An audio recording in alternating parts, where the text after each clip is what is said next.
Well, good early evening, everyone. Over here in South Jersey, it's early evening by most standards. Welcome to episode number 136 of Material Issues. I'm Mark Hershberger of Pop Detective Records, popdetective.com, now live on the internet. So great sales going on at popdetective.com. But over on the West Coast, where it's still sunny late afternoon, my very good friend and president of the International Pop Overthrow Festival, Mr. David Bash. David, very good afternoon to you. Happy New Year, by the way, to Happy New everyone Year. listening, Yeah. and to you, Mark. Show number one of 2024. We've been doing this since 2022, right? Yeah, since what was it, June or so, or May or June?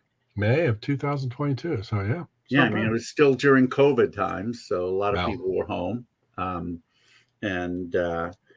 we're just carrying on. We'll just keep doing it as long as we're having fun and We're people want good to at watch. carrying on. Yeah, we're good at carrying on. But yeah, episode number 136. It's a chilly day here in South Jersey. But Chilly day hap- here as well by California standards, wow, maybe about 60 degrees as a high, wow. which, I mean, that's winter here generally. But But sunny, which is yeah, nice. happy to be in the new year. I'll tell you that much, though. I've been very busy over the last week with basketball announcing and everything else going on. But it's great to be in 2024. Seems like so Kicking many it off. people said 2023 was a bummer for them, and Yeah, that's a hopefully this shame. year. For all of those people and for everybody else, let's hope 2024 is great. Yeah, yeah, Um, indeed, indeed. speaking of 2024, well, not really, but I'm working furiously to get my best of 2023 Right. list together. I can't believe how much stuff I have, maybe more than I have in years, actually, in terms of contemporary releases. Anyway, reissues are around the same, maybe, I don't know, probably around the same.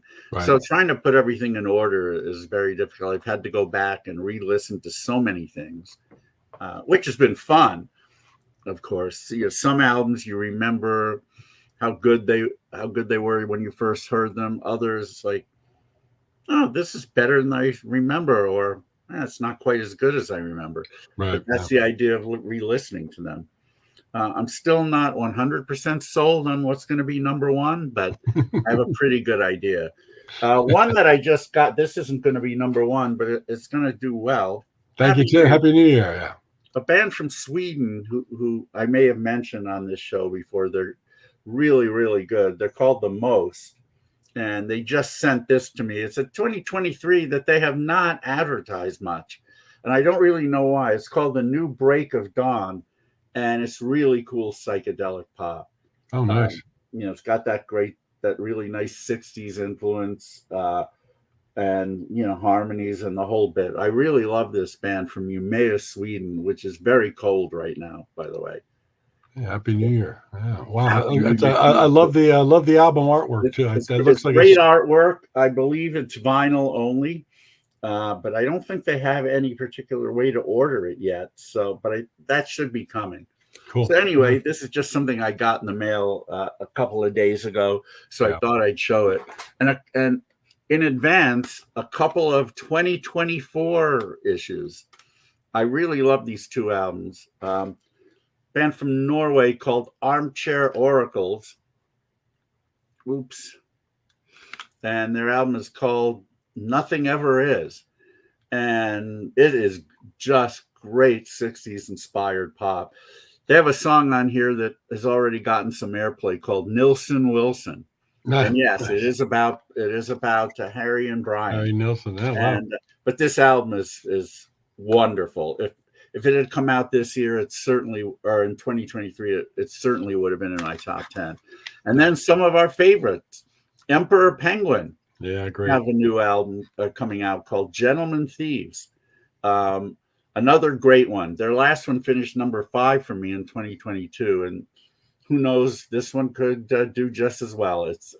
They're on fire. Both these albums are on the great Cool Cat Records. Right, man. We've had Ray Gianchetti on the show before. He's released so much good stuff over the past several years. Keeps doing it. Yeah. Just a really nice track record of things. So that's going on. But the thing that's most pertinent for today that's going on is our special guest. Hi. Hey, Andy. Good to see you. Happy New Year. Holiday was fine. Thank you. Those of you who lived in LA, or those of us who've lived in LA or who had been to LA from the 70s through, I don't know, about 20 years ago, frequented a really great record store called Rhino Records. And the gentleman who's our guest worked there for a while in the 70s. And the owner of the store, Richard Foos, along with our guest, in the back room of Rhino Records, started the label Rhino Records.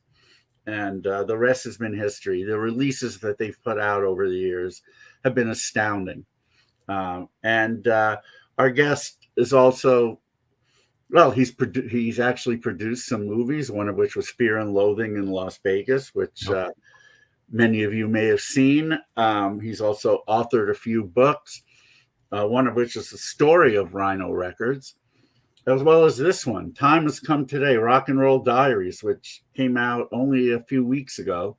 And you can get it on your usual internet providers like Amazon, Barnes and Noble. Probably could order it through bookstores as well. It's really a cool, fun diary of just diaries that he kept over the years, starting in the late 60s through what was the last year, 2007. Yeah. It's a really fun read, and he knows everybody. Let's put it this way: I can't think of anyone he hasn't met, and most of it is chronicled in here. So we owe him a great debt of gratitude, and we're honored that he's our first guest of 2024. Would you please give a huge Material Issues welcome to Mr. Harold Bronson? Hi, and there he is. Thank you. First guest. I feel honored. Well, we're honored to have you. Wow, nice Batman figure next to your book there. I like it. You noticed. Oh, yeah. Oh, wonderful. Yeah, what a pleasure to have you here, Mr. Bronson. Pleasure to meet you. Just so much you've done over your career, and you continue to do. And these books are fascinating. The British Invasion one just was amazing book. Love that. I don't have my copy of the new one yet, but it's on order, so it will be here. Can't wait for it. Rhino Records, yes, a national treasure. Brian in Denver. Brian runs a record store there called Twist and Shout, which is, I've only been there once, but I loved it. So yeah, nice.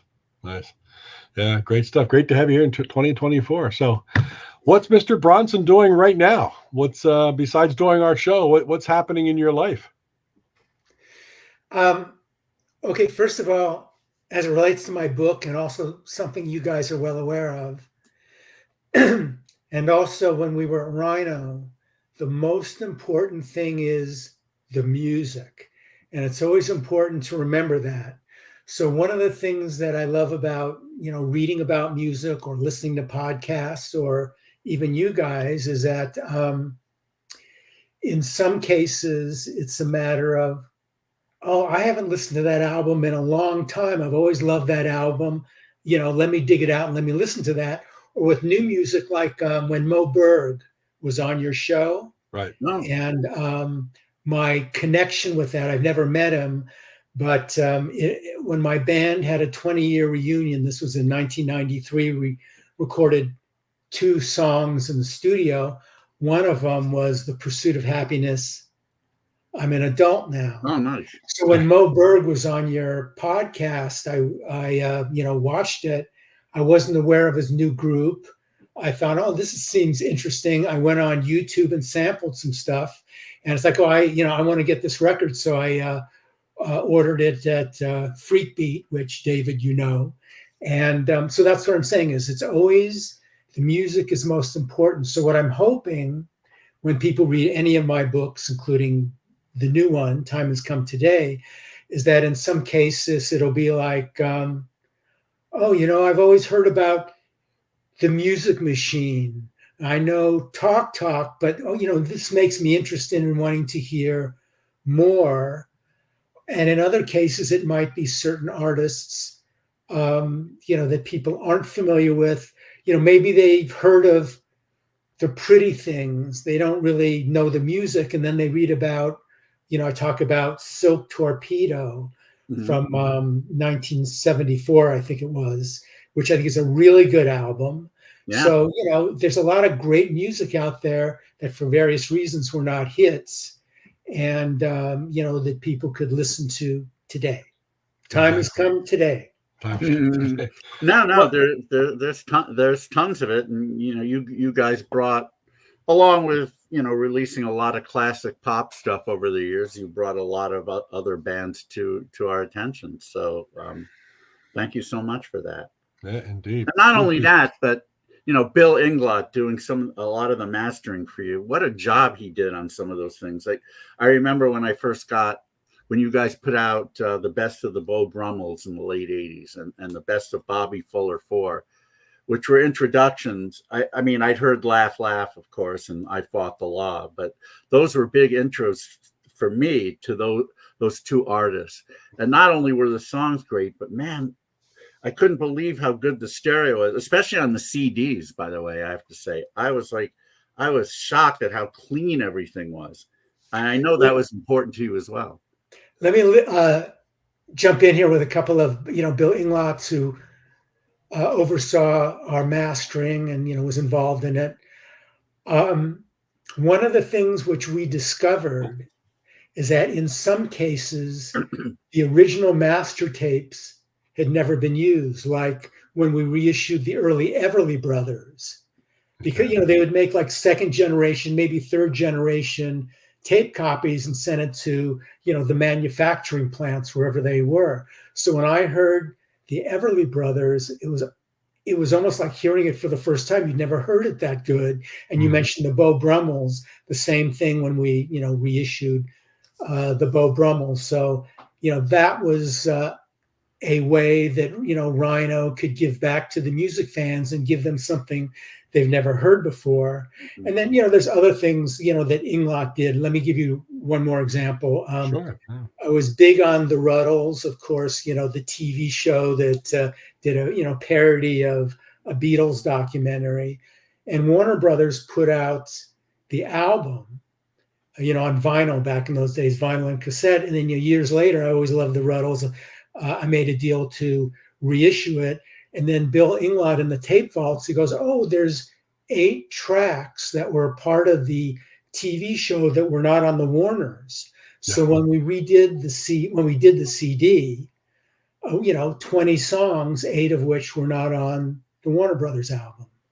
So, that's part of what, Rhino did, and part of, in talking about some of these behind the scenes things, in the book is again to, encourage people to, take more of an interest in this great music that we all love.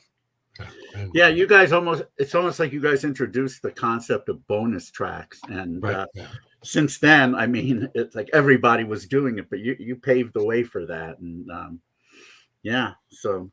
And of course, early on, it's always been said that Rhino kind of introduced the idea of box sets with CDs here in America, and and see where that's gone. Like, we were the first people to do box sets, in rock and roll retrospectives.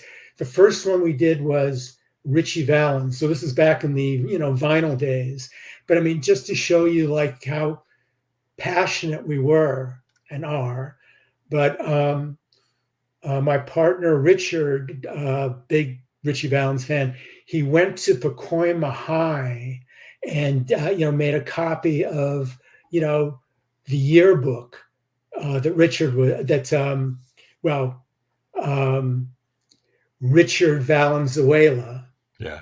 And then also, I think we published for the first time a photo from the plane crash, that Buddy Holly and Big Bopper also. I mean, Right. it was in the booklet. You know, you see the debris, you see like a leather jacket that belonged to somebody. So again, just just the passion for the music just really inspired us to put together these really great packages. Back in the days when we were at the label.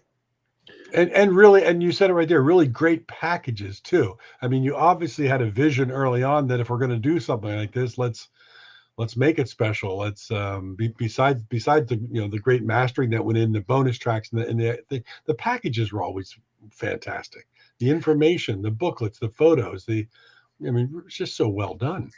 So the first rock reissue we did, first best of, I should say, was a best of love, because Elektra had done one, but it was, out of print. Mm-hmm. So that was kind of a standard. So part of it was, let's track down really rare photos that, hadn't been used before. And I went to William S. Harvey, was the creative director at Elektra. Really an amazing guy. Not only did he do the Love logo, but he also did the logo for the Doors and also for Clear Light. And Elektra was the first label that had a color photo on the front and the back. So I saw him. I went to his house, and I bought from him a color transparency. We put that on the front. On the back cover, I did the liner notes. I talked to the Elektra president, Jack Holzman, Bruce Botnick, who did engineering and co-produced Forever Changes with Arthur. I spoke to Arthur, really informative liner notes. And then, of course, the mastering, I did that at Elektra Studios off the original tapes. We re-edited them together, and then in order, so it was like the first generation tapes.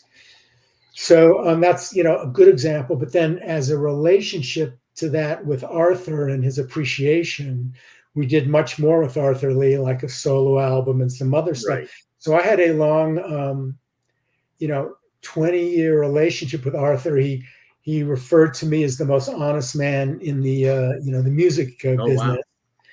And so one of the things in the book, in the diary entries, I talk about getting together with Arthur, things we did, or, some of the insights that he told me were kind of startling. Let me give you one. Mm-hmm. So probably in my top 5 albums of all time is Forever Changes.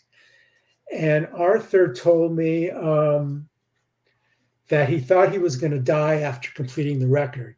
There's the lyrics, "This is the time in life that I am living, and I'll face each day with a smile for the time that I've been given such a little while." And it was really startling because he was 22, and I was thinking, gosh, he thought, he was going to die. But anyway, I think maybe that's one of the reasons why the album is so good, is because he thought it was going to be the last thing he was going to do. So, sometimes you get like insights, and a lot of my interactions with Arthur through the years are in the book. In so many ways, Forever Changes is like the ultimate California album. I know obviously there are Beach Boys fans who would disagree, and they are my favorite band of all time. But there's something about that, especially to a guy like me who grew up in New York and didn't move out here until 82. When I would hear that album, it really made me feel like, so that's what California's like. Okay, I kind of want to move out here or out there. And so, yeah. Do you, just as a collector, do you have an original mono copy of Forever Changes? Those are so hard. No, well, so some of the mono records that I have, that are coveted these days, were because growing up, my parents' record player was like a box, that you open the lid, and it was mono. So you'd buy mono because it was cheaper, $1, sometimes $1.50 cheaper than stereo.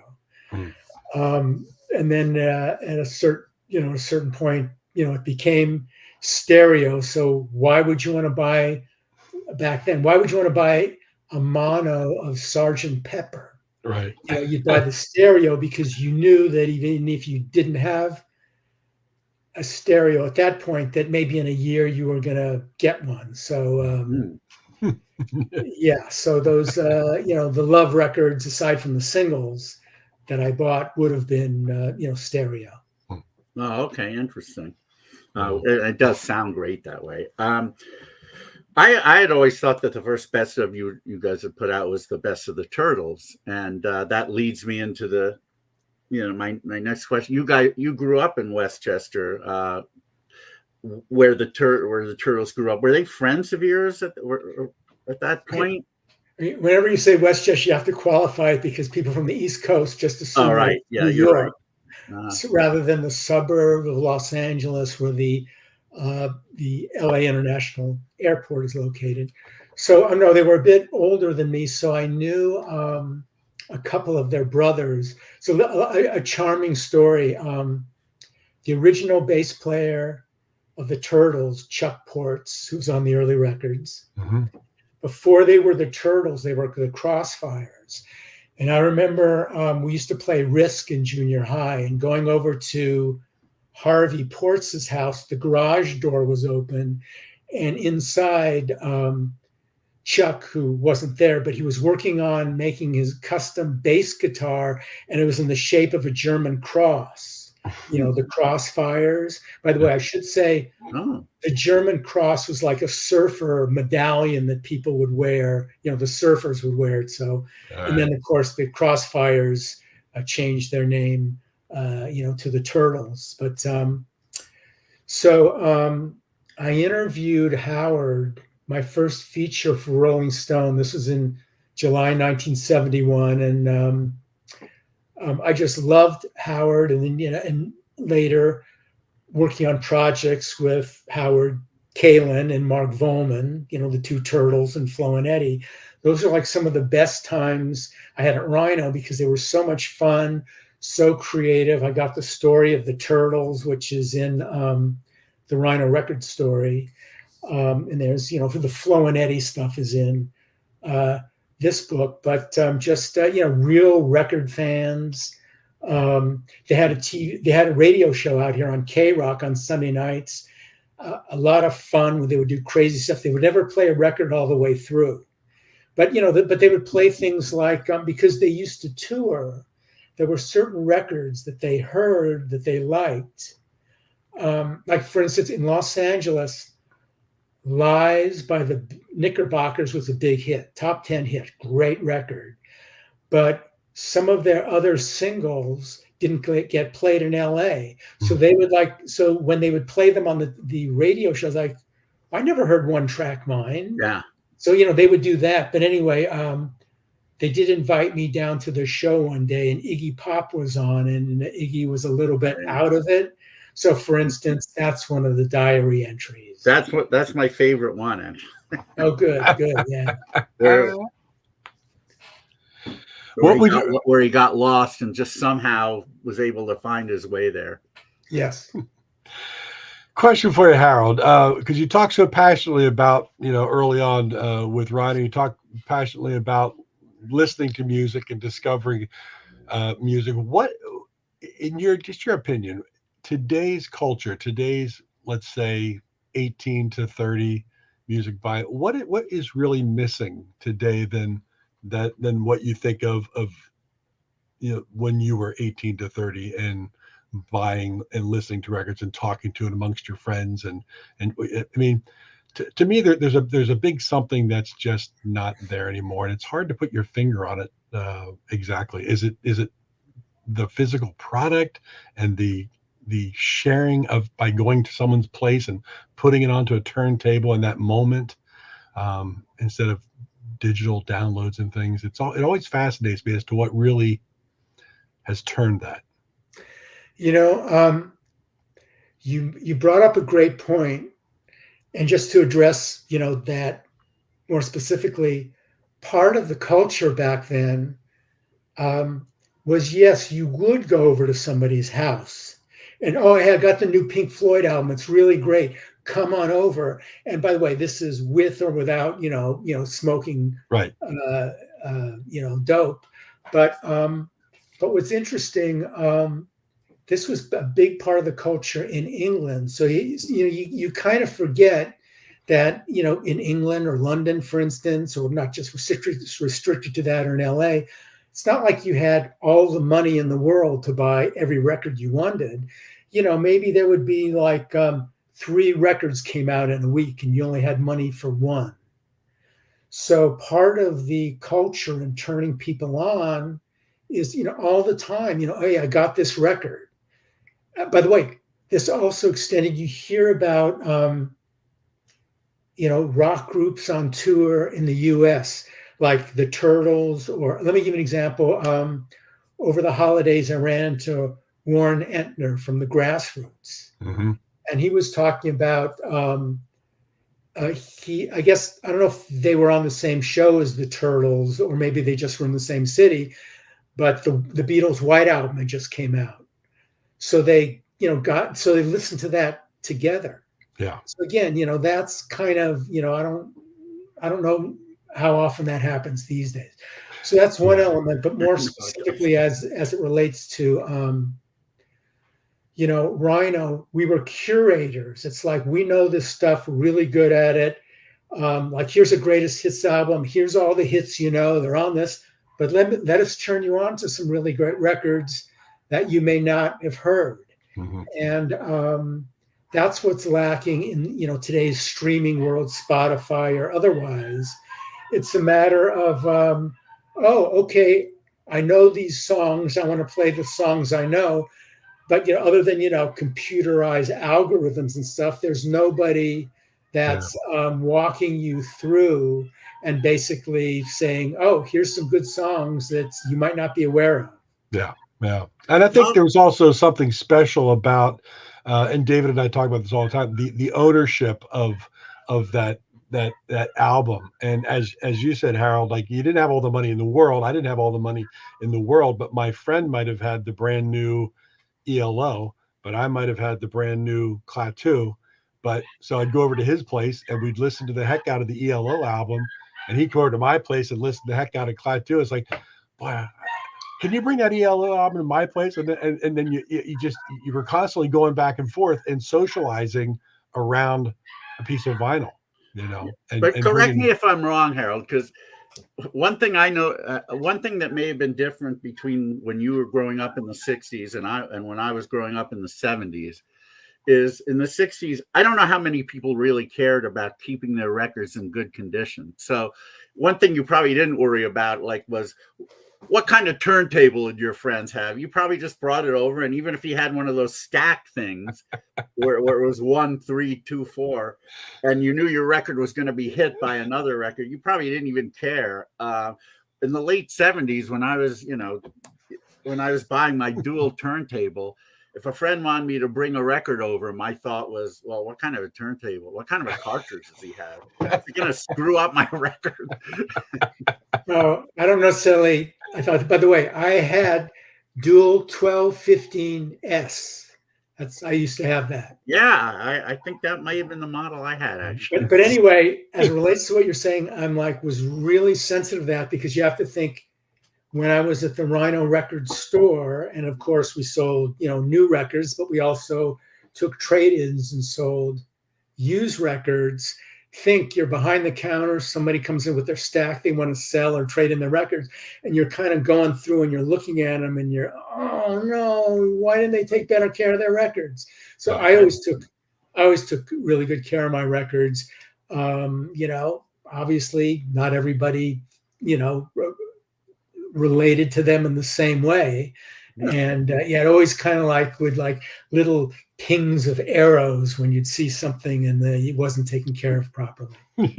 One of the things that Rhino, growing up in New York, one of the things that we didn't have at any record store was a listening booth. And I remember watching some California movies, and I wish I could remember exactly which one it was.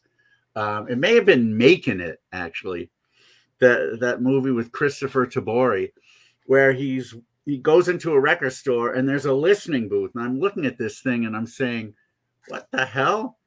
How is he able to listen to a record? We don't get to do that. Is that how record stores are in California? And sure enough, I move out to California. I go to Rhino, and there's a listening booth. And it's like, was that common growing up out here that record stores had listening booths? Okay, so listening booths. So the big store, famous store, the big store, 50s, 60s was Wallach's Music City in Hollywood. And they had listening booths there. And, maybe, Hollywood wasn't close to Westchester, but maybe 2 or 3 times, you go into Hollywood, you'd go in the listening booth.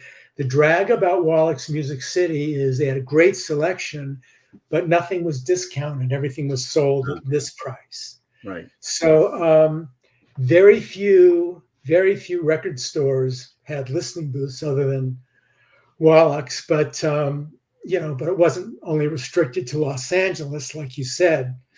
So at a certain point, when I was in London, vacationing, but also buying records for the store, Richard said, "Oh yeah, when you come back, we're gonna have a surprise for you."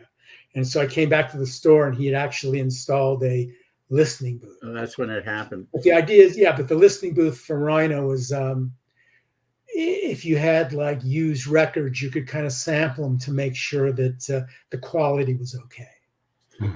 Yeah. By the way, didn't stop. They would always would always break down the turntable for whatever reasons. I don't know. Well, yeah, people weren't exactly respectful of listening booths, especially headphones. They would, as I'm sure you know well, they would pull the jacks, and a lot of you go to listening, you put on the headphones, only one channel would work because people weren't respectful. I do remember that. But yeah, there were 2 things great about listening booths. One, you could find out if the music was good enough. And 2, if you did know the album, you could find out if the condition was good enough. Well, let's go back to your history here. I know when you went to UCLA, you did a lot of writing. Did that lead you into wanting to get a job at Rhino, or were they 2 separate things altogether? Okay, so as a music fan, reading reviews in the UCLA paper, the Daily Bruin. First of all, John Mendelsohn was the music editor, and just like not merely a great writer, but in my opinion, the best writer for writing about music in the late 60s into the 70s. Much better than Lester Bangs or other names. He was very audacious too. That's for sure. And also, he had great taste. I talk about him a bit in the book, like whether it was Astral Weeks or the King Van Morrison, or the Kinks, the Village Green Preservation Society, or the Small Faces, Ogden's Nut Gone Flake. None of these made the Billboard Top 200, and he was a champion of them. So but anyway, so I went into the Daily Bruin office. He was my first editor. He worked with me a little bit, but I was really serious about, how do I become a better writer? How do I learn how to do this? So originally it was record reviews. And then we got a call that Morris Gibb from the Bee Gees is in town. Do you want to interview him? And this was November 1969. I was a big Bee Gees fan. And it was my first interview. And I talk about this in the book. Yeah. Morris is like really charming. I love just talking to him, the Bee Gees in the early days in Australia, Odessa. I loved Odessa. Tell me about that. At this point, the Bee Gees were down to just him and Barry. So, what happened? That's right. I'm getting the whole story. And then he goes, I'm really happy that the Beatles, Abbey Road's a hit because I played bass on 2 songs. Polythene Pam and Mean Mr. Mustard. And I'm thinking to myself, Paul McCartney's a great bass player. Why would he have somebody else play bass on his record? And then he goes, and I'm really pleased that Something's a #1 hit because I play the lead guitar on it. And I'm going, that's George Harrison's song. why would he have somebody else play lead guitar? Now, my first interview, I'm 19 years old. I'm not going to challenge the guy. No. I mean, I was inexperienced in giving, doing interviews and stuff. And anyway, in my article, I left those assertions out, and there were other things I found out later that, had no basis in fact. So, so anyway, like I said, that's in the book, Time Has Come Today. But anyway, I was getting better as a writer to the point where I started to write for Rolling Stone, Rock Magazine, some of the other magazines. So rather than getting a summer job, to help, me throughout the rest of the year financially, by writing throughout the year, I can make as much money as if I got a summer job.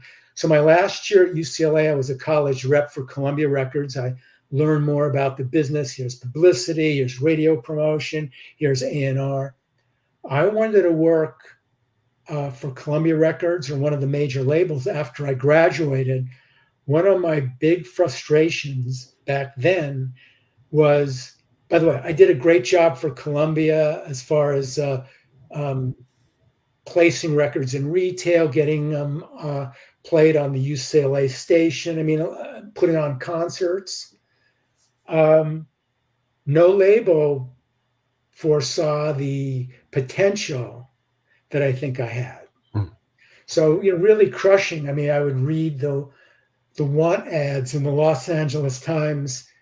Do I really want to become a night manager at Jack in the Box? I think I'd be unhappy doing that.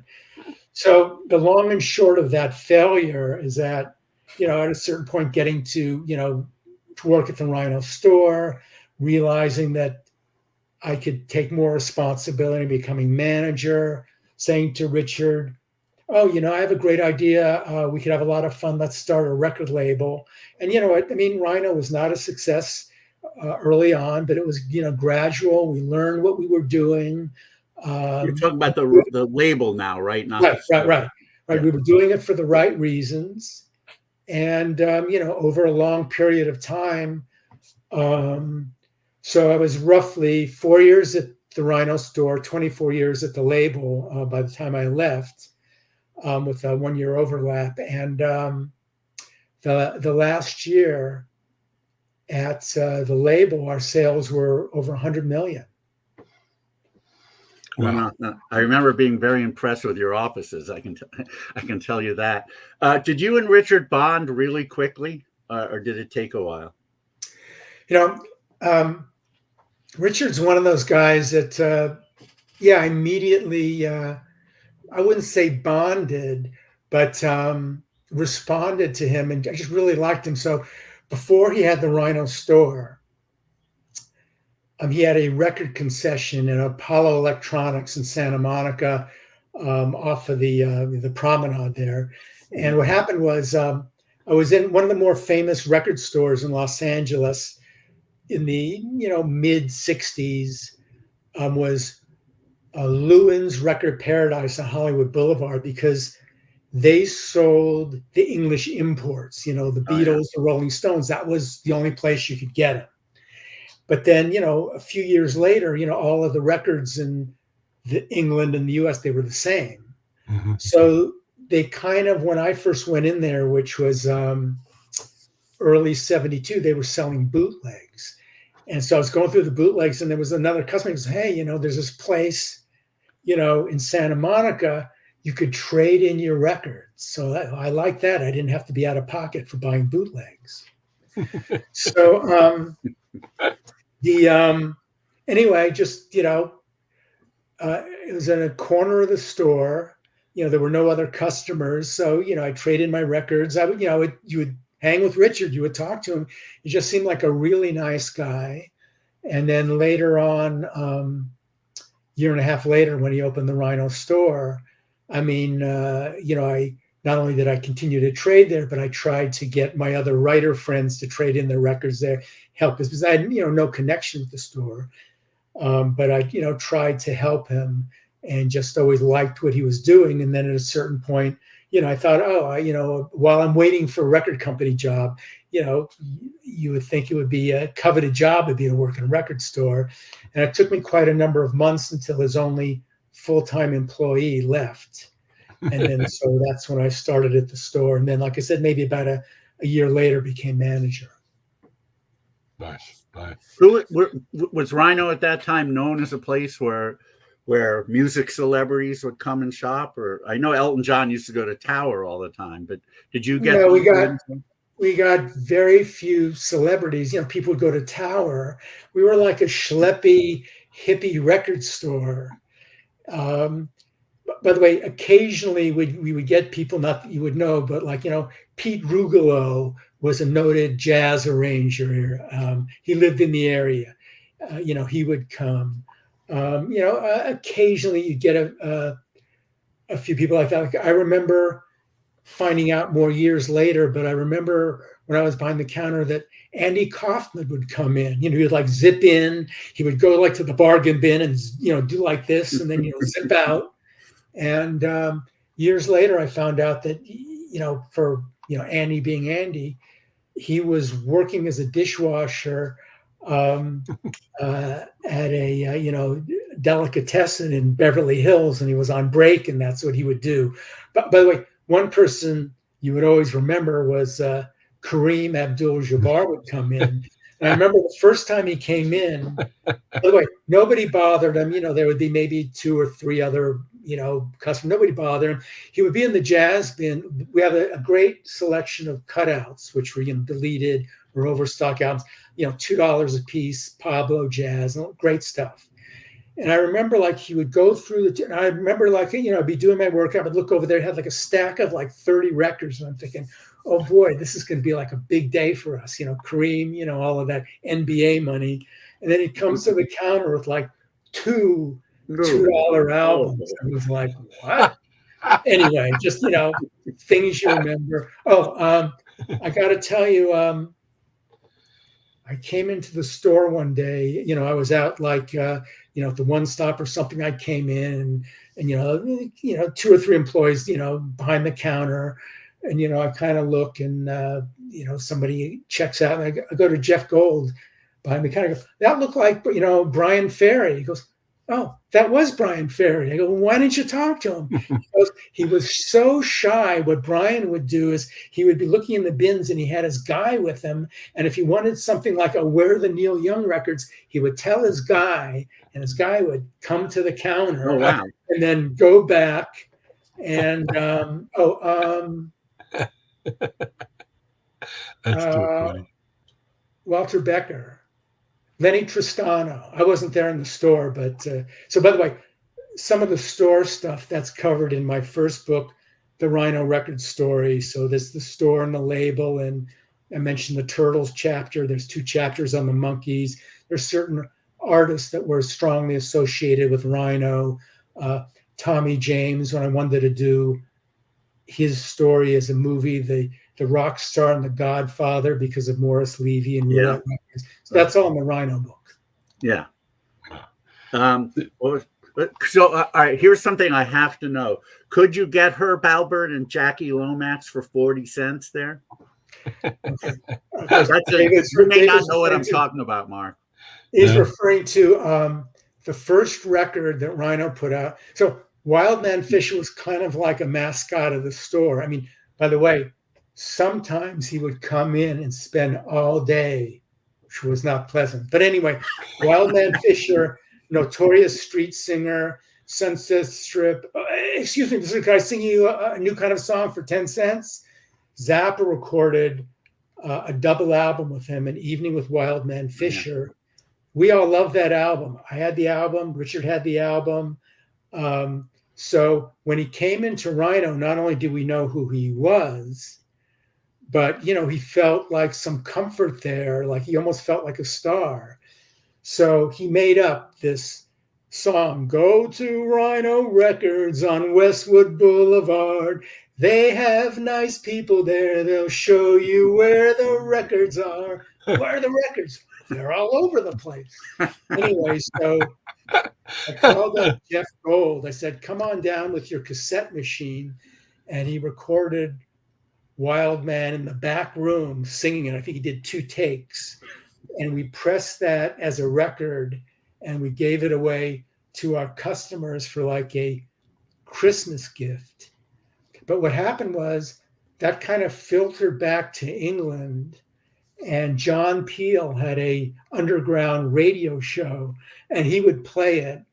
And on his year end for 1975, it was like a legitimate, here's the top 50 records, Stairway to Heaven, all the stuff that you would think would be there.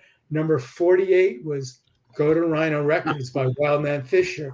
So because of John Peel, we would get orders from England, and so we pressed up the record to actually, and we, sold some. So that was, kind of obliquely, but, that was sort of how we started. Yeah, I was going to ask, so is that what gave you and Richard the idea to do a label full time? No, I mean, it was like we took some, steps. So originally we did a number of singles, testing the water. And then in 1978, our last full year in the store, that's when we did albums. So I look upon the start of our label as being 1978 because albums is more of a serious commitment. Right. So originally we loved novelty stuff, Wildman Fisher, Dr. Demento type stuff. We grew up with, Alan Sherman and the Purple People Eater and all these records we loved. So we were recording some novelty things like the Temple City Kazoo Orchestra. Yeah. Because of our love for it, and also you could do them cheaply. But also we did that first year, our first reissue was a picture disc with the Turtles. They'd never done a picture disc. We did a picture disc. Oh my God, some unreleased great tracks stuff on it. The last thing I remember, and I love that. And also we were very supportive of new bands. So one of my big disappointments is that there were a lot of really good bands. Local radio did not support them. Mm-hmm. K-Rock didn't play it. And it was, you couldn't keep putting out these new band records and lose money. The novelty stuff after the first year, radio, was less interested. So that was difficult. So the only thing that made sense financially were the reissues. So the reissues started to grow and take more of our releases, and some of the comedic stuff, obviously declined, and the band stuff declined until we were doing, 90% reissues. Well, that kind of leads me into my one question that I'm always fascinated with. You tried for a long time to do Dave Clark 5, and yes. Yeah, I'd love to hear your take on how that even got to be where it is and how tough it was to even make that happen via Dave Clark and his ownership of everything. Okay, the Dave Clark 5 story is in the My British Invasions, but yes. I'll go into it a little bit here. Big Dave Clark 5 fan. I would write him a letter, almost like on a yearly basis, of wanting to reissue his material. And even though his Rhino's reputation and stature was growing, he'd never licensed to anybody. So all that stuff was off the market. Right. And it got to the point, I don't know, after 6, 7, 8 years, where I got it. Don't send me any more letters. I was just so upset. So he ended up making a deal with Hollywood Records, where that came about. You might remember on the Disney Channel, they made a deal with him. He had bought up the Ready, Steady, Go TV shows, which was similar to the American show Shindig, right? But obviously in England, Ready, Steady, Go. And so he had that relationship with Disney, or at least through, the cable channel.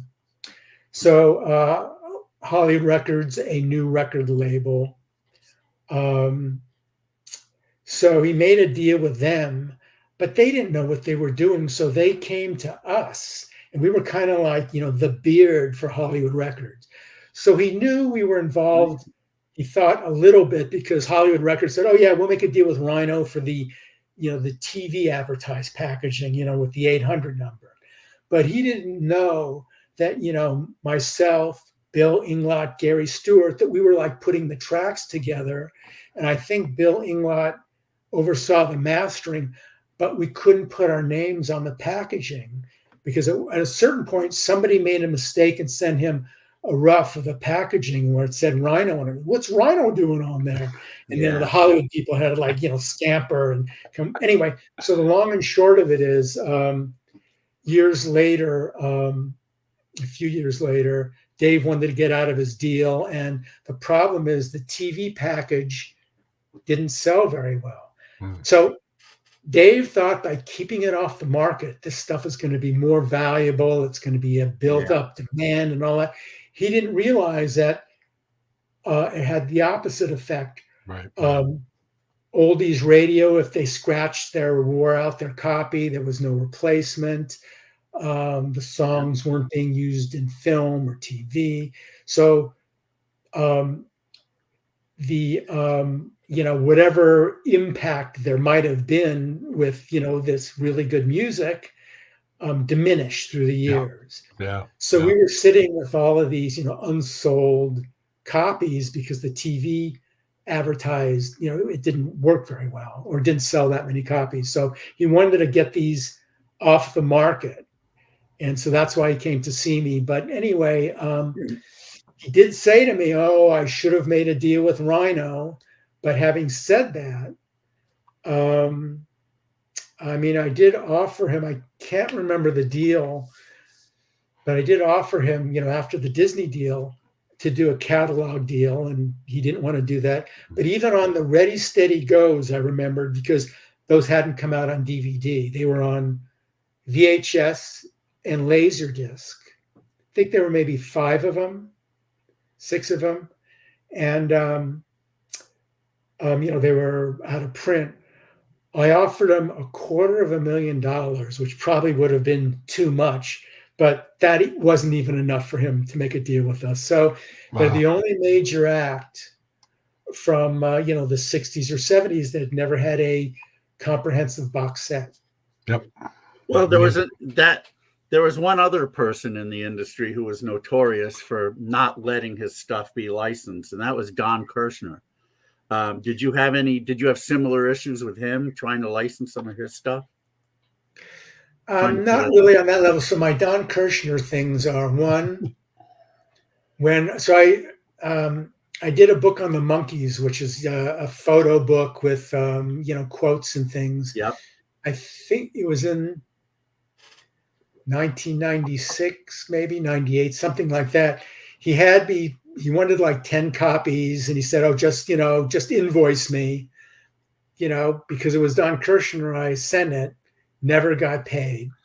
But anyway, we did have one meeting with Don regarding rock concert, which he, I don't think to this day there's never been a deal. I don't believe. I don't think so either, which would be incredible. The problem is, he had, the shows, but then you need to re-clear it with the artist rights and the publishing and all the other stuff, which on a different level we had to do when we put out Shindig. I mean, like Shindig, you want to see the Kinks, and here's the Kinks up there, and boy, aren't they great? And you really got me. And then there's the dancers in the background. You don't care about the dancers in the background, but if you put it on home video and you do it right, you got to pay the dancers. So we lost money on the Shindigs because of that stuff. Speaking of, I remember somebody's bringing up the RNA label, and yes. Whose idea was it to do that?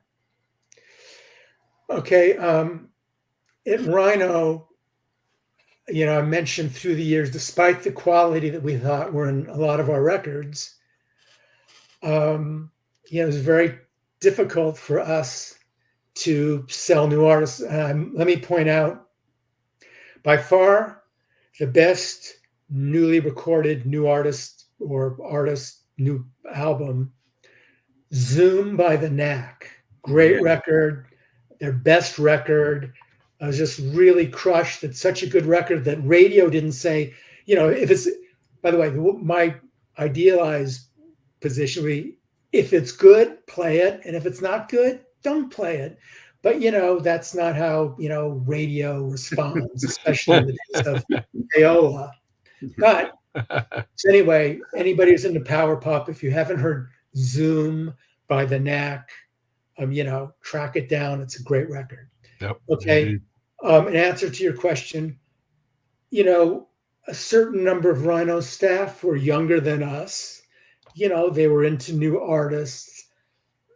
It was kind of difficult, but you want to give them a little bit more of areas of interest, something that they could feel involved in. So from time to time, we would do new artists. And like I said, it crushingly, most of the time it lost money, but RNA stood for Rhino New Artists. So, for the most part, I thought, some of the records were, really good. Mark DeSerbo was great, I should say. Oh, yeah. Mark DeSerbo's record was excellent. Well, doesn't ring a bell, but I thought he had one on RNA. Am I wrong? I mean, somebody said, Chris Stamey, he did a record. Cindy Lee Berryhill, I thought, was a good record. We did 2 solo records with Exene, of course, singer from X. So I mean, we did things, but it's just again, you're just really disappointing that we couldn't sell enough records. And anyway, fortunately, we were able to do well with the reissues. Here's a story. Here's something you may not know. And you know what? I hadn't even thought about this in years. In the 80s, I frequented Rhino quite a bit. It was one of the best record stores in LA, no doubt about it. And I know at that point the label had divested from the store, but Gary Stewart used to come in there frequently, and I would see him from time to time, and I don't know if I knew that he would work for the label. Initially, I probably didn't. He just seemed like some guy. He would hold records that I liked, so he started talking.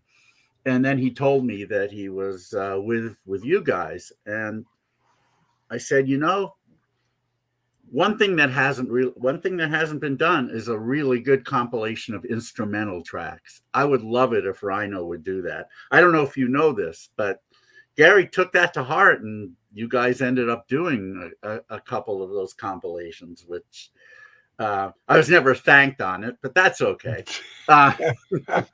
It did lead me to end up working with him on the DIY series, which I was very grateful that he let me into that whole process. But tell us a little bit. Go ahead. I should comment. The instrumentals, that was a 5 CDs series of 5 CDs, by decade. Mm-hmm.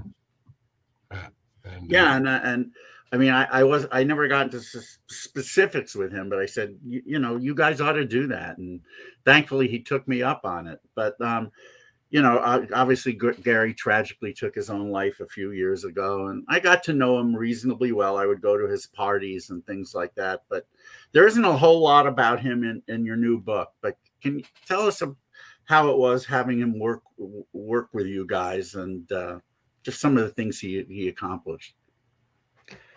Okay. Gary was a great guy.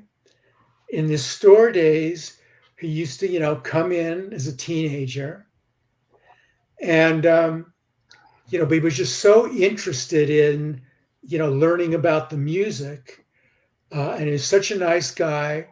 And then after high school, he went to Cal State Northridge. I hired him at the store.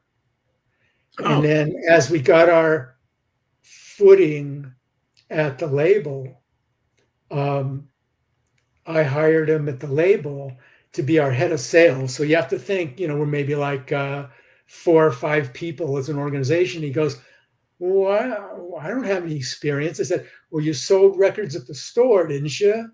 So he started out as head of sales and, would call accounts. And then I worked with him and, to develop him in A&R, which of course stands for Artist and Repertoire. So, he, and then for many years, he was head of A&R at Rhino. And he was really good because, Richard and I, initially, we did all or most of the packages, and then integrating him because he was I think 7 years younger than me. So, he got the younger perspective. So, for instance, when you mentioned DIY, he could do that much better than I could because he was younger and he was more clued into it. So another thing about Gary, he was a big Kiss fan. So again, I appreciated some of their records, but he could relate to them, much more than I. So and the other thing is it was important for Rhino to have a good social mission to give back in community service and to the community and organizations. Gary was really great about developing that. And I can't say too many good things about Gary. And obviously, for whatever was going on with him psychologically, tragic. And, I think about him like, so much today. Yeah, indeed. Well, it's an incredible. I mean, we're just talking about Rhino, but we haven't even gotten into a lot of the other things that you've done in your career as well, as far as the movie production and Hunter Thompson. I mean, you've got tons of stories about your interactions with him, and that's fascinating in and of itself. But you got one little thing you can talk about Hunter that stands out in your head for all time. And so Fear and Loathing in Las Vegas is one of my favorite books. Originally, as a Rolling Stone subscriber, it was in 2 issues. The whole thing was in 2 issues, and I just, loved it. I feel fortunate to have spent some time with Hunter, even though he wasn't at his sharpest. Right. And also Ralph Steadman, who did the illustrations. So the story behind the Fear and Loathing in Las Vegas and the movie, and the behind the scenes in trying to make the movie and the history of that's a chapter in the Rhino Records story. So the 2 things I would say about Hunter, despite all of the craziness in trying to make that movie and all of the despicable behavior on a lot of these horrible people, none of it had to do with Hunter. Yeah. And that's kind of a surprise. And then the second thing, kind of tragically, was at a certain point, when Hunter was, 40 or whatever it was, it's sort of like he'd abused himself so much and done all these crazy things, and he hadn't killed himself. It was almost like, what do I do now? How do I live my life now? So this is my take on it. So in working with him, I could ask him questions and he would explain, a certain scene or certain things about the book, but he wasn't like, sharp. He didn't really contribute, it wasn't really happening up here. Well, I can't remember, was it 2004, sometime in there, he died. He had back problems and he was in a lot of pain, and he killed himself. But I think a year or so before he died, I had a message on my answer machine, not from him, but from his assistant, just to checking that my contact information was the same. And I kind of felt good that, this many years later, he still felt enough of me to want to make sure that, that I was in his book of contacts, even though I hadn't spoken to him, since the movie. Well, and that's all part of the wonderful thing that what we call life, is the connections that you make, the moments that you make, and things that develop and become what it has become. Because I'm sure whenever you're working at Rhino Records, you didn't imagine everything that you've been able to be a part of, put together, and to be able to sit here today and look back on this massive volume of wonderful releases, reissues, the film work, everything. It's just a wonderful body of work, Harold, and great stuff. And we're just so happy and chuffed that you're here on this show. And right there's the brand new book, Time Has Come Today. I want to put up, I've got a better full page picture. I want everybody to see that. There you go. Guns and Rhino Records, Rock and Roll Diaries, 1967-2007. And as we talked earlier, all the usual places, Amazon, online, you can Google it and find. You go to Barnes and Noble, all the places that carry books, and get a hold of it. Plus your early releases, the British Invasion book. I can't. There are say so many great. There's so Fascinating. many great reminiscences in this book. So I have to ask you two questions here. Who would you have most liked to have met that you didn't get the chance to because now they're gone? And who would you still most like to meet that maybe you can? There's really good questions. What you don't know is, when you have an impression of somebody, you don't know, you might meet them and they would, might be antisocial or, maybe they're curmudgeonly or they're not gonna, tell you the stories or things you want to know.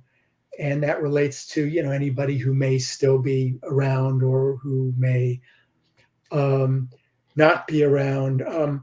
But rather than that, two people that I'll say that I really thankful that I've met, consider friends, and really, enjoyed stories and being with them. I mentioned Howard Kalin earlier. Yeah. Just, a great guy. He was the smart guy, class valedictorian at Westchester High.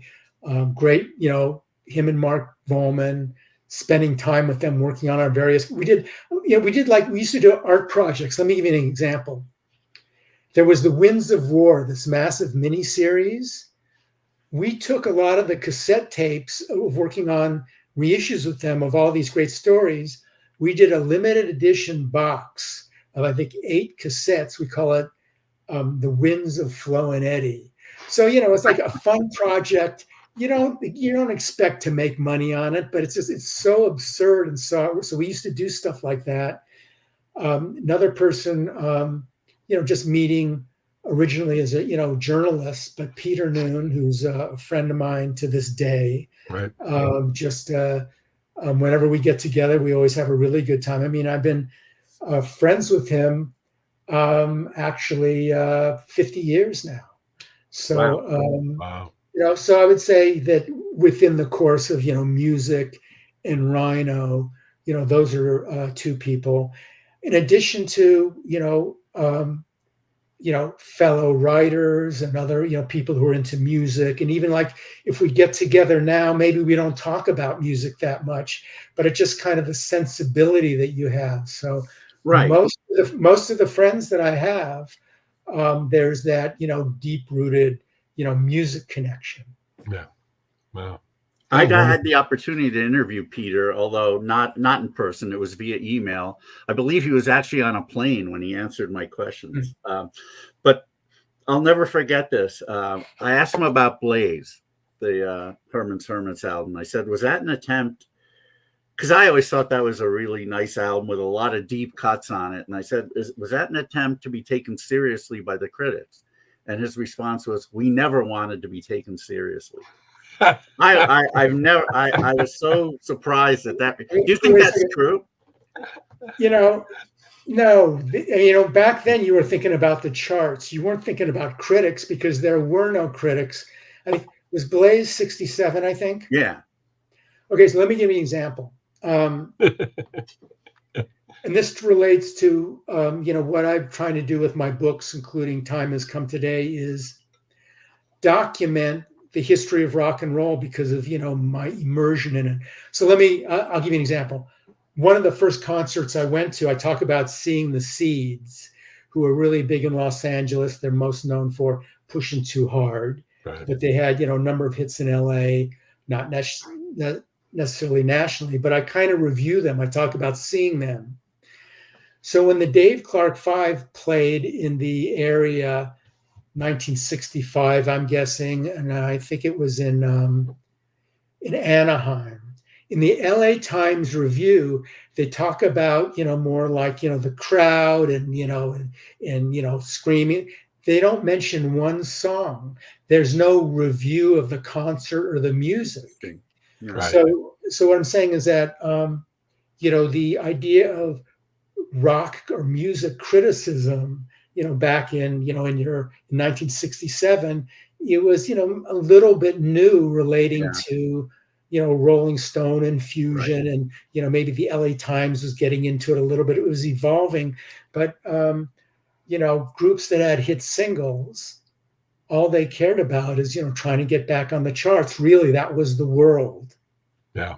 Yeah. And it almost seems to have come full circle, though, because if you look at what is popular today and you read a review of the Taylor Swifts or the Ariana Grande, it's all about what they were wearing and the groups of people that were screaming this. You don't hear that much about the music in the concert. It's all about the image and the visual and everything but the music.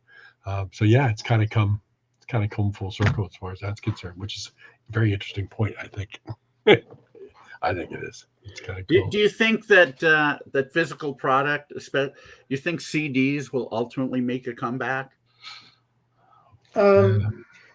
It's hard to predict anything. So I don't really have an opinion about that.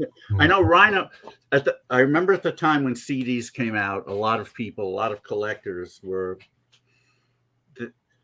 they were almost offended by the new format, and a lot of them, including me, for a couple of years, just didn't want to go there. We wanted to stick with vinyl. But one of the companies that did convince me to do that was you guys. When you put out the Bobby Fuller and the Beau Brummels and a few others on CD, and they sounded so good, I finally had to relent. The thing that actually got me was the Rolling Stones Hot Rocks in Germany that was the only place you could get true stereo versions of Satisfaction, Get Off of My Cloud, and a few others. So at that point I said, well, I have to.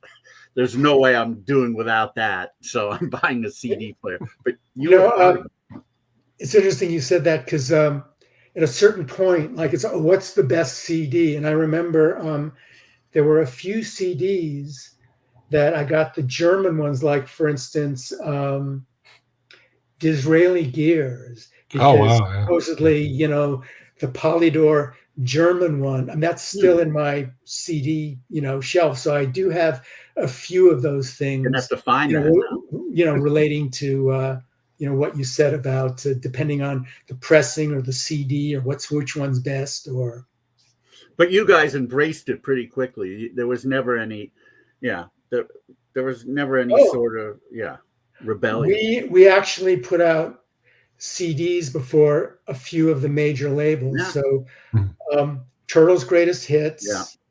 Sounds great. I think the Jerry Lee Lewis Best Of, and the Firesign Theater was the first spoken word or comedy CD for, whoever cares about those things. Wow. Nick Danger. Third Eye, right there. Yeah. Oh, awesome. Well, fantastic. What a great night, and really nice to talk with you, Harold. Thank you so much for joining us here on Material Issues. This has been an absolute thrill. And everyone definitely pick up Time Has Come Today. It's really a fun read. Time Has Come Today. You can find it online. You can find it in bookstores. It's right there. It's a wonderful read. And all of Harold's books. Again, I can't speak highly enough of the British Invasion. That was such a fascinating read as well. I have to find my copy of the Rhino Records story, which I also bought at Streamyard, by the way. It's my house is everything's askew, but I'll find it. But thank you guys. I really enjoyed it. Well, we absolutely wonderful, very much, and may 2024 be fantastic for you, Harold, and everybody. It means a lot to you. Keep enjoying the music. Keep doing what you're doing, and we're big fans. We'll always be there. Piping your story. It's wonderful. It's wonderful. Thank you. Thank you. Have a great night, Harold. Good night. Too. All right. Well, wow. That was some great stories, and I'm sure as it is with a lot of our guests, thankfully, we could have gone on and on, talking about so much more. I mean, all the people he's met and all the things that he's done, and we could also talk to him as a collector as well. And he's such a good, he's such a good writer as well. That's the big thing about these books. They're so maybe a better baseball player than Harold Baines. I'm not sure. But fascinating, just really well written books, great stories.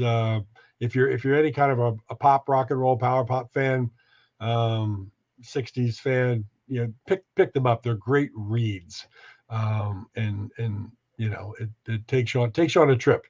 It's been a great trip with Rhino Records. It's kind of funny that I still have this sitting here, but time has come today, as probably everybody listening knows, was a big hit by the Chambers Brothers, and I still have my alternate Canadian cover of it.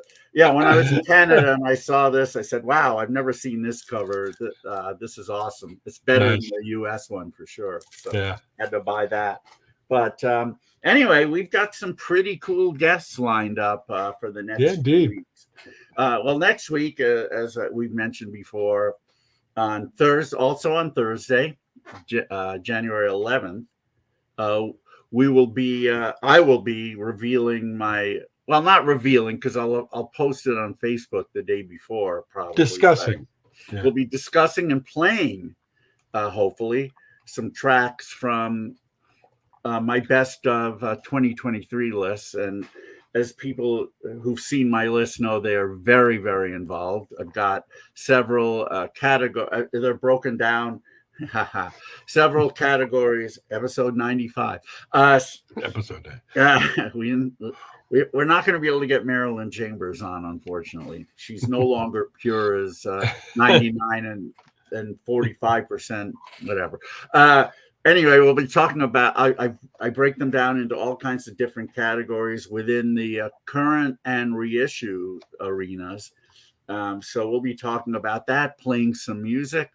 I should have them done. I'm still, as I mentioned earlier, I think I'm still in the process of listening to not so much reissues, because I already know how they're going to. What that's all about, yeah.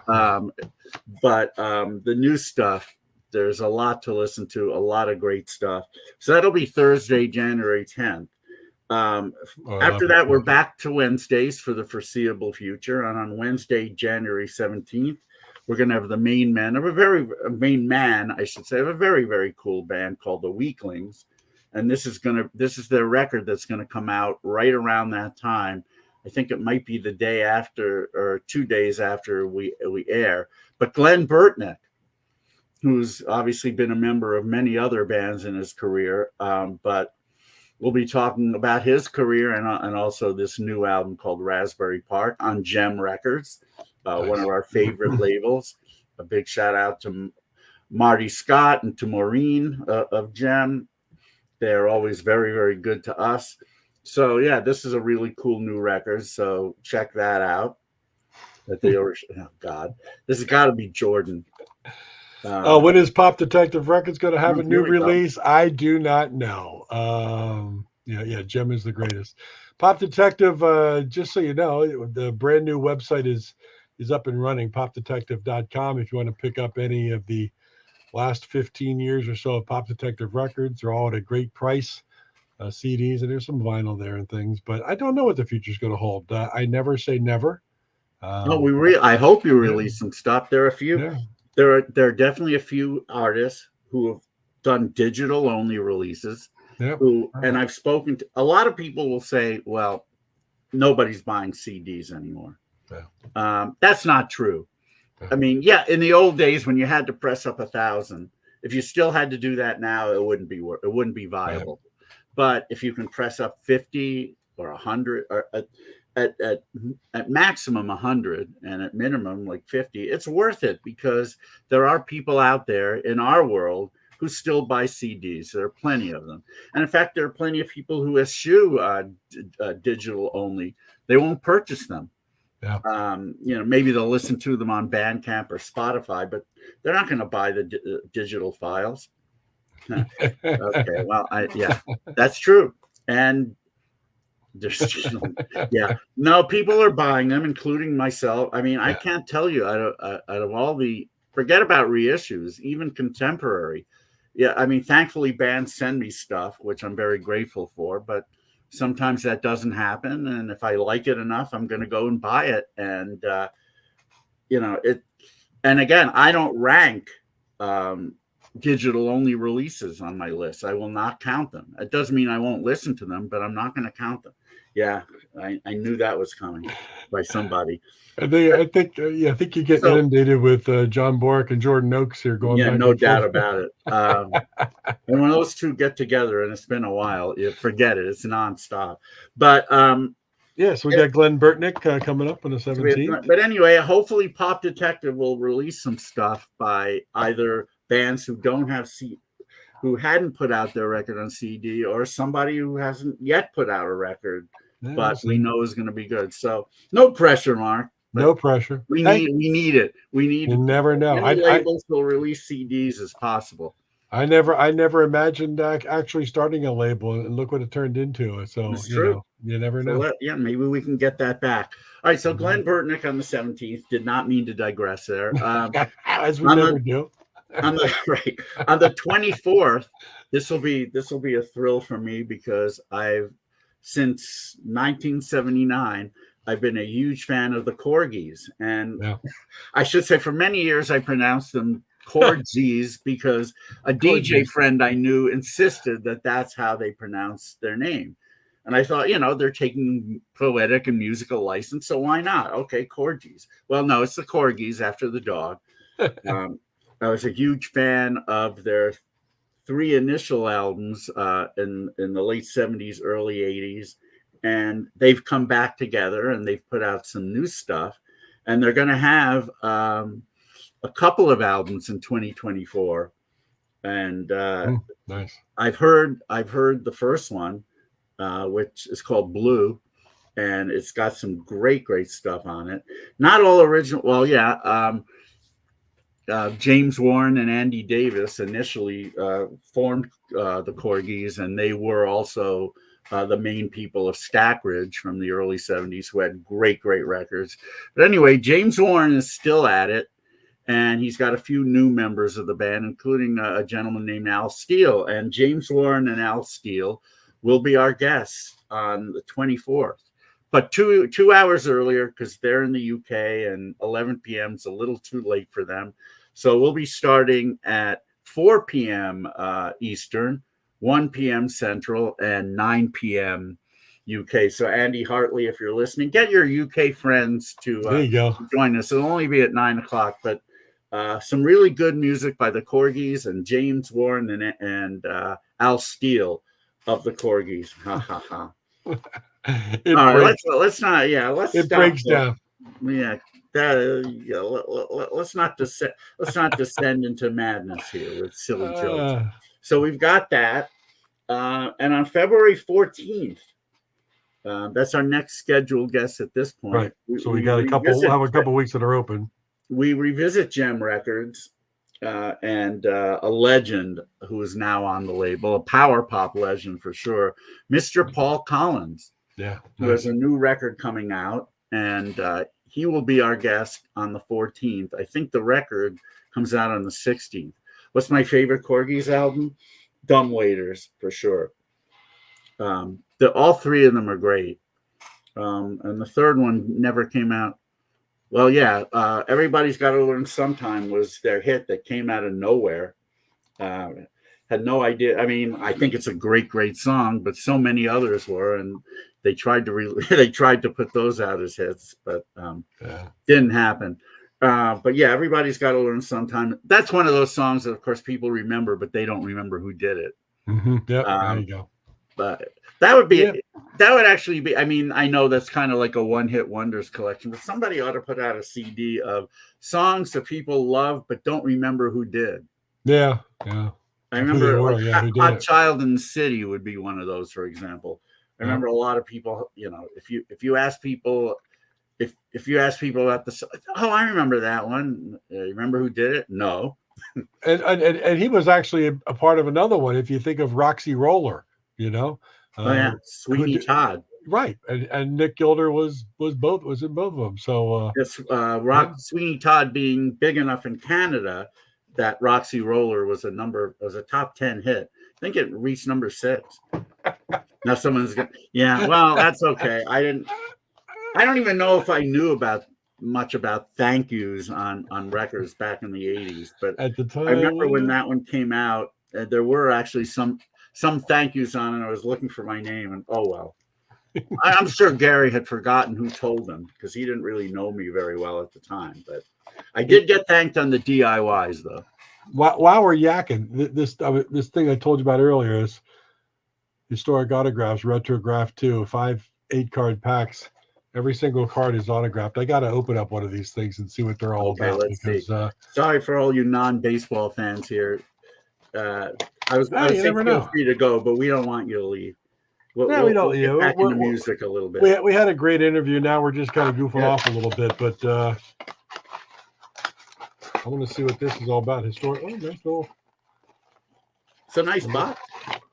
There they are. There's all the packs. Now I did see somebody online open up something like this, and a lot of these cards are just kind of like some of them. I mean, they're original cards. Some of them are just not in very good shape, and maybe the autographs are kind of faded or whatnot. But it's kind of an interesting little venture. I would see who I get. You never know. I could get that 1954. All right.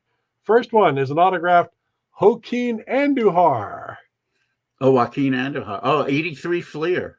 Look at that. I love that set. That's how I know that one right off the bat. Oh, here we go. Tops autographed Jerry Royce. Oh boy. Dodgers. Then we got it's hard to see his autograph, but the Angels, Jack Spring. I don't even remember that guy, but that's a 1964 card. 64? Yeah. It's good, pretty good shape.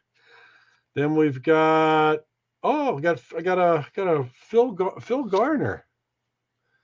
Phil Garner. Fleer. Yeah. As Howard Cosell used to love to call him, Scrap Iron Phil. Willie Aikens. My favorite set of all time, 84 Donruss. They were beautiful. Look at that. 84 Donruss, that's nice. Beautiful. Francisco Oliveros. I don't even know if I remember him. Score on a scorecard. Yeah, I don't remember him. Now, who the heck is this? This is Roger Smithberg. Roger Smithberg. What year card is that? That's another guy I don't remember. That's a Bowman. I can't really see the year. It's got to be 19 late 70s. Bowman. Oh, is it? No, I don't think Bowman was around then, but maybe not. I have no idea who that guy is. And then finish up with Sean Berry on another Score 92. Okay, I do remember him. That was a cool pack. Yeah. Want me open up another one? Should I open up another one? Why not? No, the Willie Cocaine Aikens from the 84 Donruss. That was Cocaine Aikens. Too bad it wasn't a Mattingly 84 Donruss. You could retire. All right, let's see what we got here. Now we start off another look at that. I'm loading up another Joaquin Andujar. Joaquin Andujar. He autographed a few of them. One tough Dominican. Tops. Remember his meltdown in the 85 series? Oh my God. Is this the 86 Tops Don Carmen? I think so. 86, yeah. I remember a strange Roy Severs card, Renato Galasso. Wasn't it Roy Severs? Maybe it was Severs. Yeah, that is a nice card though. I remember these Renato Galasso sets. It's a nice card. There's another. Is this another 86 Lance McCullers? Oh yeah, his son also played in the majors. Toby Hara. Look at that, Toby Hara. Another 84 Donruss. He's on the all palindrome team along with Mark Salas.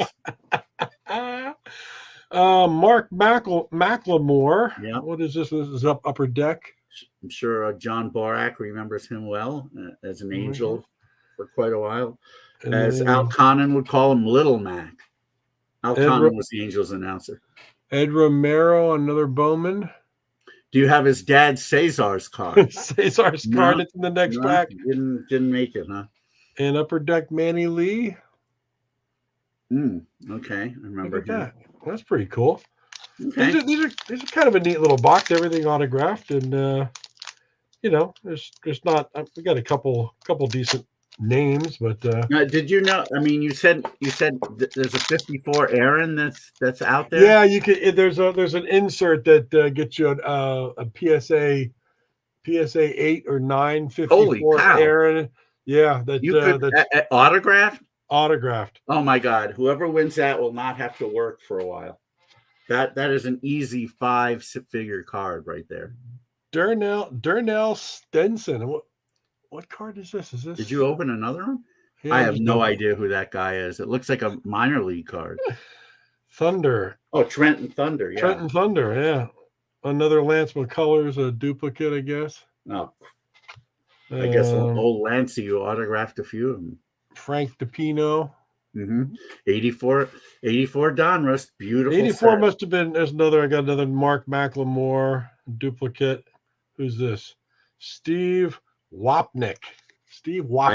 I don't think I remember that guy. Don Black is still here. Are you remembering some? And Tim Leary, of course. Tim Leary. No. It's outside looking in. No, not that Tim Leary. Hey, listen. That must be Jordan. That's Jordan because Jordan is not a baseball fan. There's only 2 more packs here. I gotta rip through them quick and see if I get the 54 Hank Aaron. You get that? Oh my God! No, but I got a pretty nice card here. Classic Baseball Club, signed Frank Robinson. Wow! All right, that's probably that's very cool and probably worth some money. That's pretty cool, huh? Yeah, that's pretty nice. Oh, that's probably why there's not as many cards this pack, as that was a decent card. Here's Chuck Stobbs on I remember him. The Topps Archives. Ooh, nice. Oh, that's an Archives card. That's the Archives reissue. Mike Williams on the Fleer. Okay. I think I remember that guy. Fleer 96. And who is this? Peter Bergeron. That guy I do not remember. Don't know him at all either. John Kalinowski on a Topps. Okay, don't remember him. Nice picture, though. Nice card. Yeah. Eric Kamek near Mets. Wow, these are people I do not remember. I really don't. That's why they were in with the Frank Robinson. Yeah, well, that might be why, right? But Terry Whitfield. Him I do. The 80s guys I'm going to remember fairly well. The 90s guys not so much. Oh, and Benny Ayala. Benny Ayala, who Jim Palmer did not want in the outfield. All right, last pack. That was fun. I guess of all of them so far, I really like the Frank Robinson. Well, that's your star card right now. That's the star card in this pack, I bet. And here it is, last pack. This is a fun pack. I do have one of those back-to-backs coming in the mail too. We'll do that. So another Joaquin. I got Andujar's out my wazoo. You want an Andujar? It's yours. Mike Young. Oh yeah, Mike Young, who was really poised to be a star for the Orioles, and it just didn't pan out. Oh, remember Paul Splittorff? Well, of course. Of course you can. That's near the end of his career. A beautiful 84 Donruss. Alfredo Griffin. Sure remember him. Yeah. Doug Bear. Remember him. Look at this guy, Yeah. Remember him. Yeah. The 84. Relief pitcher. Francisco Oliveros. I think you already had one of him. I think I had one of him. And who's this? This is Mark Williamson. Okay. Him I remember because my friend Mark is an Orioles fan. And the last one, Reggie Harris. Okay. Look at that. Yep. Oh, that was fun. I like the Frank Robinson. That was a good card. That was fun doing that and opening that. There you go. All right. Well, since you did that, I will do my watch check for the day. Oh, I yes, decide, indeed. I decide to wear my favorite, and it never works well because my Longines moon phase triple calendar. Nothing will ever beat this. Even if I get a new Rolex or anything at all, this is my favorite watch. Ha ha ha ha. You know, whenever I hear the watch brand Longines, I can't help but think of Claudine Longet because you have to stick it all together, and it's like, she's still around. I would wear her too. Let's get Claudine Longet on the program. Right. Ask her all about Spider. Spider Savage. So did you really kill him? Come on, tell us. Yeah, tell us. Just put it out there. Is she still around? She's still alive. Yeah. Okay. She's out there. Spider is not. Spider, however, is not. Shouldn't laugh at that. Spider got caught in the web and it's all over, Right. Hey, it is what it is. But hey, what a great show. Episode number 136. What a great show. It was a lot of fun. And Harold Bronson, Rhino Records, that was great. Yeah, and we'll do it again next week when I talk about my best of list. So yeah, I'm really looking forward to that next Thursday because so am I. Because again, I'm not sure what. Now, as a lot of people do, because as we mentioned on tonight's show, there are you'll run into bands like David. Who is this? David had 34. Who is this? No, I guarantee you there will be a lot of stuff on my list that other people didn't have on theirs. Maybe because they didn't like it, but probably more likely because they hadn't heard it. And I will reveal doing IPO, for example, introduces me to so many bands who had records out in any given year. Oh yeah. And some people just don't know about them, and not and our searches for bands playing IPO, even if the band doesn't wind up playing, I might find out that they have a great record out there. There'll be a lot of stuff from countries that don't generally have a huge music scene that some people might not know. A lot of obscure labels. Yeah. And I'll be revealing my top one. Yeah, I want to hear. I want to hear that, and I want to hear John Borak's top one also. Oh yeah, what's John Borak's top one? I don't know if John's at work, so he pops in when he can. He may not be here right now.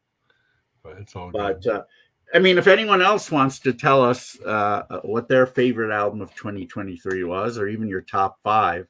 Yeah, join us next Thursday. Yeah, let us know for sure. Yeah, you can pop in. Let's talk about it. Let's talk. That's what we're going to do. If you have any comments on the stuff that I discuss and that we play, or even questions. Oh, your top one's on Goldmine's website. Okay, John, we'll have to. There we go. There we go. But it's going to be fun. I'm looking forward to next Thursday. I think it's a Ken Sharp secret release. Only John knows about it. It's gonna be fun. Yeah. All right, buddy. Well, thank you for hanging out. And as again Always. We said, check out the archives. Join us or join the group here on Facebook. Join us over on YouTube, materialissues.com. I also like to make to mention, last week we talked about Embers of Aloha, and scrolling down the bottom, there's the timemachine2.bandcamp.com. You can download 46 tracks and donate what you like to the survivors of the wildfires in Maui. And it's a great, Embers of Aloha, fantastic. Check it out right down there, bottom, timemachine2.bandcamp.com. We'll keep promoting that because it's a wonderful thing to donate to. Steve Wapnick blows your mind was number 2. Great. We'll see everybody next week right here. PopDetective.com is back. Check that out. Great prices on all the Pop Detective catalog. And we'll be back next Thursday on Material Issues for episode number 137. David, have a great night. Love to Rena. Love to Chaz, Hannah, and Leah for sure. There we go. Have a great night, everybody. Thanks again. Thank you. Thanks, everyone.